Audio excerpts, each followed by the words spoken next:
Corona को हराना है तो टीका जरूर लगवाना है।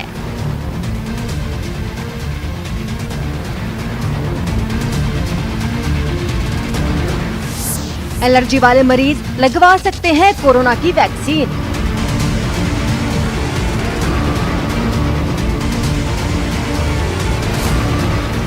एलर्जी की गंभीर समस्या वाले पेशेंट्स डॉक्टर्स की सलाह के बाद लगवाएं टीका।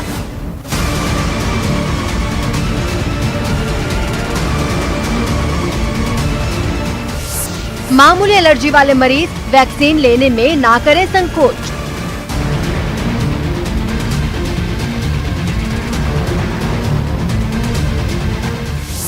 गंभीर एलर्जी हो तो भी मरीज दवा लेते रहें और टीका जरूर लगवाएं।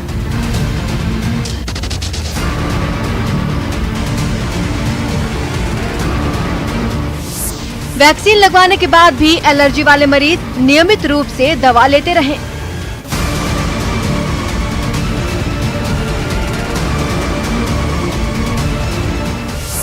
वैक्सीनेशन के कारण होने वाली एलर्जी के प्रबंधन के लिए सेंटर्स पर ही व्यवस्था।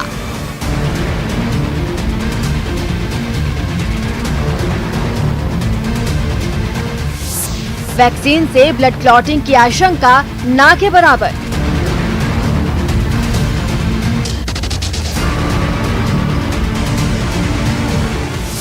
कोविड से ठीक होने के 3 महीने बाद लगवा सकते हैं वैक्सीन।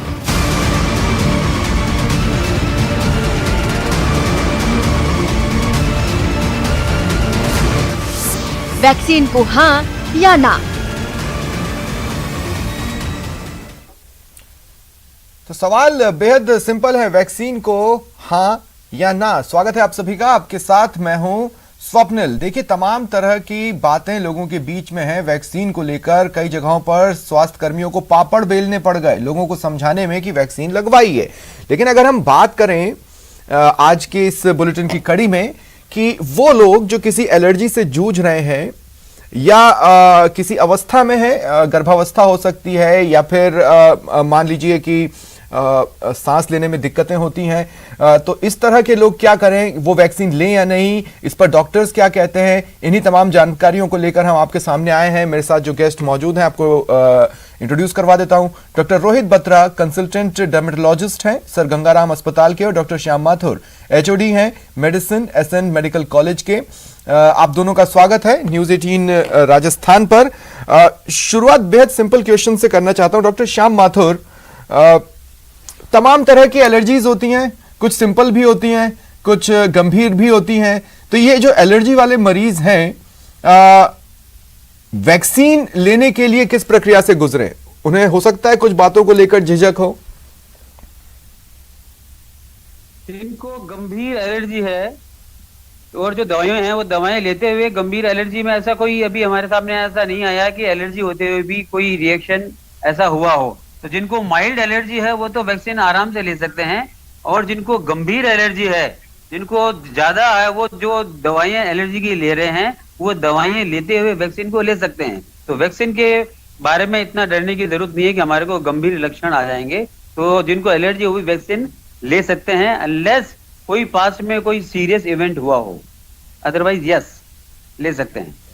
थोड़ा सा एक्सप्लेन करेंगे, अगर सीरियस इवेंट जो आप कह रहे हैं कि अगर पास्ट में कोई मेडिकल हिस्ट्री गंभीर हो तो किस तरह की, या फिर उसमें डॉक्टर से सुझाव ले लिया जाए?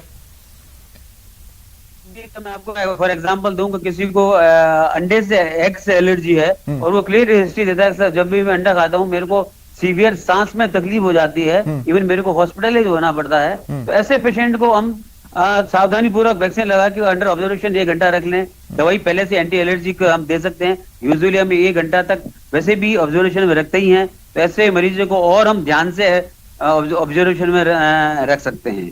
तो कहने का मतलब है, अनलेस कोई सीवियर एलर्जी हो, अदरवाइज माइल्ड एलर्जी में एंटी एलर्जी दे के वैक्सीनेशन लगवाया जा सकता है। और सबसे इम्पोर्टेंट बात यह है कि उसके ऊपर निगरानी रखी जानी चाहिए कि कोई एलर्जी के सीवियर लक्षण तो नहीं आ रहे हैं, ताकि उसका जल्दी से निदान किया जा सके।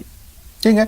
और जब एलर्जी की बात चल रही है तो कुछ स्किन एलर्जीज भी होती हैं, इसके अलावा स्किन प्रॉब्लम्स भी होती हैं। डॉक्टर रोहित बत्रा, मैं आपके पास आ रहा हूं। मैं इस सवाल के साथ आ रहा हूं कि क्या स्किन कंडीशन पर वैक्सीनेशन टीका होना चाहिए या बिना किसी स्किन कंडीशंस के साथ भी वैक्सीन ली जा सकती है? धन्यवाद। देखिए, मैं आपके पहले प्रश्न का जवाब थोड़ा और माथुर साहब ने बहुत अच्छा जवाब दिया, उसमें ऐड करना चाहूंगा कि एनाफाइलैक्सिस, जब हम कहते हैं कि एलर्जी ज्यादा है, बहुत ज्यादा है या कम है, तो एनाफाइलैक्सिस एक मात्र चीज है जिसके अंदर वैक्सीन कॉन्ट्राइंडिकेटेड है। एनाफाइलैक्सिस यानी कभी आपने कोई दवाई लगाई थी, कोई आपने इंजेक्शन लगवाया था या खाया था जिससे कि सांस लेने में तकलीफ हो गई थी, आंखें सूज गई थी, आपके होंठ सूज गए थे और एकदम आपका जो शरीर है वो नम पड़ गया था, इसको हम मेडिकल भाषा के अंदर एनाफाइलैक्सिस शॉक कहते हैं। यदि आपकी एनाफाइलैक्सिस इतनी बड़ी भयंकर, अगर आपकी एलर्जी की कोई पुरानी हिस्ट्री रही है तो आप वैक्सीन से दूर भाग रहे हैं, तो समझ आता है। बट छोटी मोटी एलर्जी, कभी आपको धूप में जाने से एलर्जी है, कुछ खाने से एलर्जी है, कुछ सूंघने से एलर्जी है, खुजली होती है, तो ऐसे में बिल्कुल घबराइए मत। वैक्सीन ही एक मात्र जरिया है जिससे कि थोड़ा सा स्पेसिफिक में चाहता हूं, आपने जो बताया एलर्जी का गंभीर फॉर्म, मैं वो टर्म एग्जैक्टली पकड़ नहीं पाया हूं, टेक्निकल टर्म है, लेकिन उसी से जुड़ा मेरा सवाल है, पर वो भी वैक्सीन तो ले सकते हैं ना, या उन्हें वैक्सीन नहीं लेनी है? ले तो शायद सकते हैं वो। वी से कॉन्ट्राइंडिकेशन कि नहीं, एनाफाइलैक्सिस शॉक किसी को अगर हो चुका है तो वो वैक्सीन नहीं ले सकता। एलर्जी, खुजली है, कहीं छींकें आती हैं, किसी को सांस लेने में थोड़ी बहुत तकलीफ है, जिसको हम अर्टिकेरिया कहते हैं, हिंदी में छपाकी कहते हैं, ठीक है, या छींके आना कहते हैं, अगर किसी को नाक की एलर्जी होती है, डस्ट एलर्जी होती है, किसी को श्वास की अस्थमा एलर्जी है, ये सारी चीजें ले सकते हैं। जहां तक सवाल है स्किन का, स्किन की कोई भी बीमारी हो आप उसमें वैक्सीनेशन ले सकते हैं। ये बात जरूर ध्यान रखनी है कि अगर आपकी कोई ऐसी दवाएं चल रही हैं तो वैक्सीन लगवाने के एक हफ्ता पहले और एक हफ्ता बाद तक वो दवाइयां आपका डॉक्टर आपकी बंद करेगा।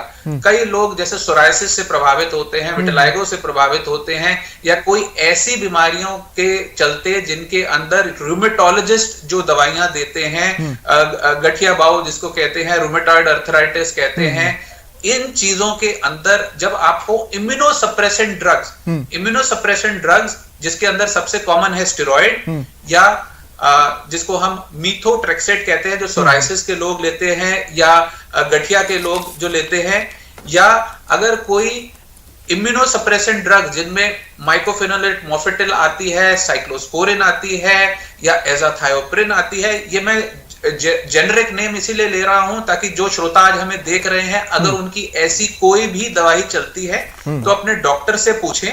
वो हो सकता है वैक्सीन लगवाने के एक हफ्ते बाद तक आपके लिए बंद करे वो दवाई, या कई बारी वैक्सीन लगवाने से एक हफ्ता पहले और एक हफ्ता बाद तक बंद करे। उसका रीजन है क्योंकि जब आप वैक्सीन लगवाते हैं तो आपकी बॉडी के अंदर एक इम्यूनोलॉजिकल रिएक्शन होता है कि आपकी बॉडी तैयार की जा रही है इन्फेक्शन रोग से लड़ने के लिए।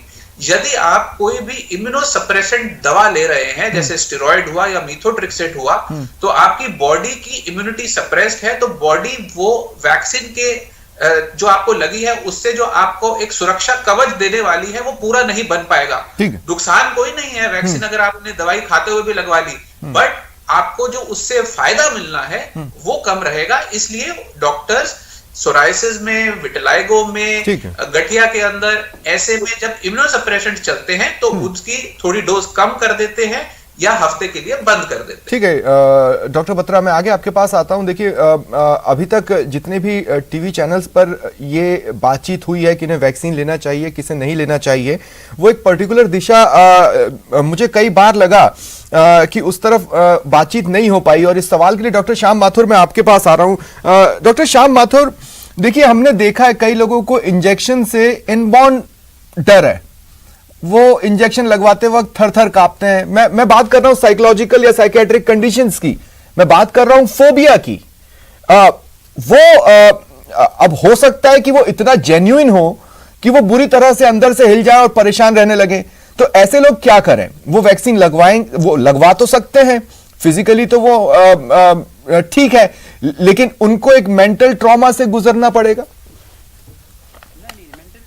को अपन को काउंसिल करना पड़ेगा, उनको अपन को समझाना पड़ेगा कि वैक्सीनेशन ही है अपने पास में एक तरह से कोरोना का इलाज है।